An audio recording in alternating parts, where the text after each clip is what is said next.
बहुत प्राचीन समय की बात है जब उज्जैन अवंतिका नगरी के रूप में जानी जाती थी।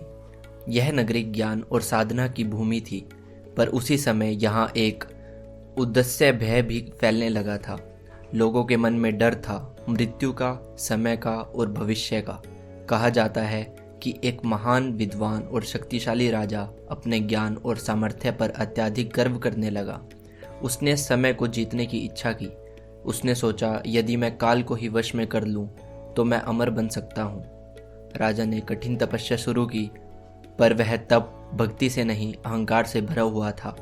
जब उसकी तपस्या चरम पर पहुंची, तभी धरती कांप उठी और आकाश गूंज उठा और अवंतिका में भगवान शिव प्रकट हुए, महाकाल के रूप में। राजा भयभीत हो गया। उसने कांपते स्वर में कहा, हे महाकाल, मुझे अमर कर दीजिए, मुझे समय से ऊपर उठा दीजिए।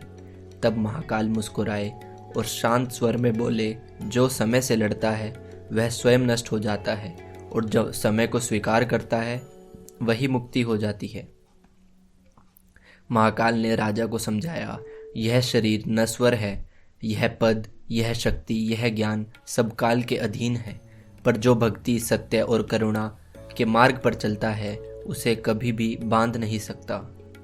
राजा का अहंकार टूट गया, उसकी आंखों में आंसू बहने लगे। उसने महाकाल के चरणों में अपना सिर झुका दिया। उसी क्षण उसके मन का भय समाप्त हो गया।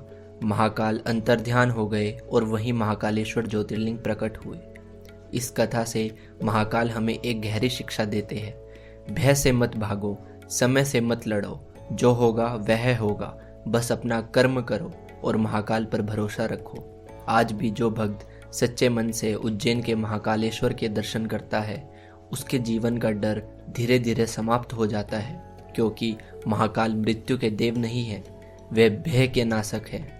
यदि आज आपके जीवन में डर है, अनिश्चितता है या भविष्य की चिंता है, तो बस एक बार महाकाल का नाम लीजिए, क्योंकि जो महाकाल की शरण में है उसे समय भी हरा नहीं सकता। हर हर महाकाल, हर हर महादेव।